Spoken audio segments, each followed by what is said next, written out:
Good morning everyone, and welcome. Today, we're diving into an exciting journey through post-war modern art in Britain, focusing on the transformative years from 1945 to 1965. We'll explore how social, cultural, and artistic changes during this period profoundly shaped British art, leading to remarkable innovation and new directions. I look forward to sharing this fascinating evolution with you. The period from 1945 to 1965 was truly a transformative time for British art, shaped deeply by the aftermath of World War II. Artists during this era were responding to significant social changes, rapid technological advancements, and evolving cultural values, all of which influenced their work in powerful ways. New artistic movements emerged that didn't just build on tradition, they actively challenged and redefined what art could be. This period laid a crucial foundation for modern British art, characterized by a spirit of experimentation and diversity, as artists engaged in a dynamic conversation between the past and the future. After World War II, Britain was confronted with numerous challenges. The country was dealing with economic hardship, the need to rebuild damaged infrastructure, and the pressure to implement social reforms to support its people. One of the most notable developments during this time was the creation of the National Health Service, which marked a significant shift towards a more welfare-oriented society. This reflected a broader sense of optimism and a commitment to collective well-being. These circumstances had a profound impact on artists, who began exploring themes related to recovery, social change, and the everyday realities of life after the war. At the same time, the cultural environment was dynamic, encouraging innovation and prompting a re-evaluation of traditional authority and established norms. Overall, this period was characterized by important social reforms and a hopeful outlook for the future, emphasizing community and shared progress. Following the war, British artists faced a complex period of recovery and renewal as they sought to make sense of recent events and their impact. During these years, we see a significant shift as artists started to experiment, challenging the traditional, pre-war academic styles that had dominated the art scene. This experimentation fostered a move toward abstraction, encouraging artists to rethink the very purpose and meaning of their work. At the same time, not all artists abandoned figurative approaches. Many continued to depict experiences from the war, maintaining a connection to personal and collective memory. Importantly, this era set the stage for the more clearly defined modernist movements that would emerge later in the decade, shaping the future direction of British art. After World War II, several dominant movements shaped the art world. First, Neo-Romanticism emerged in the 1950s.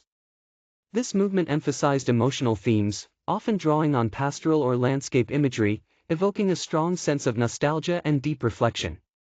At the same time, abstract expressionism was introduced, bringing a new energy through vigorous, gestural abstraction.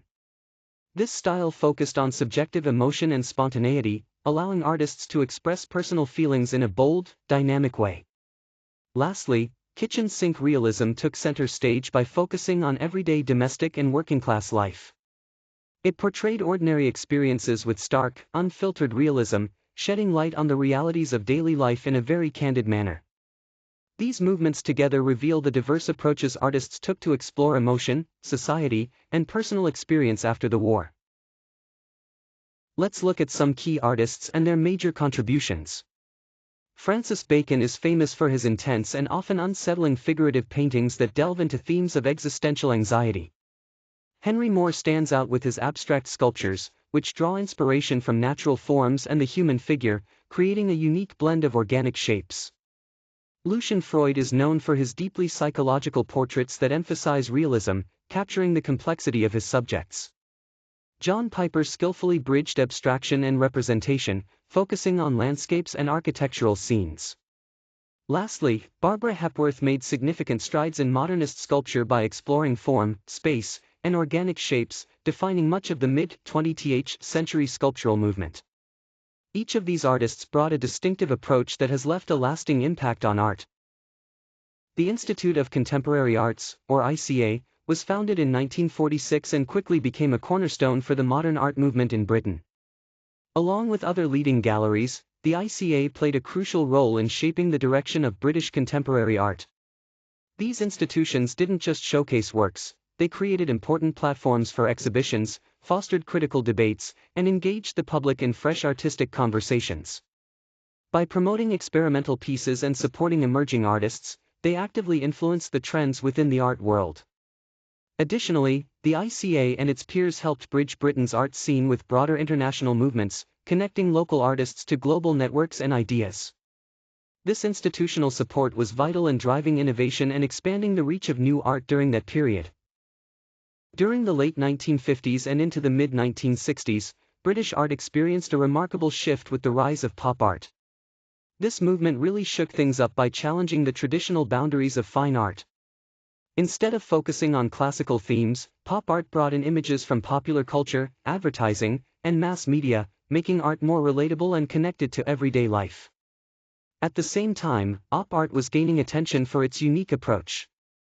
This style concentrated on visual effects and optical illusions, playing with how we perceive what we see. It was all about exploring the mechanics of sight and creating artworks that actively engaged the viewer's eye. Alongside these movements, there were also important innovations in sculpture. These new sculptural works complemented the ideas of pop and op art, moving toward more dynamic and accessible forms. They aimed to reach wider audiences and respond directly to the spirit of contemporary life, continuing the evolution of art in exciting ways. After the war, British art experienced a major transformation by moving away from traditional pre-war styles and embracing fresh ideas and new techniques. This shift didn't just change art itself, it profoundly influenced British culture as a whole, impacting everything from educational institutions to galleries and inspiring future artistic movements. Importantly, this period also positioned Britain as a key player in the global conversation around modern art, contributing valuable perspectives and innovations. Ultimately, this era laid the groundwork for the vibrant and diverse artistic experimentation that would flourish in the decades that followed.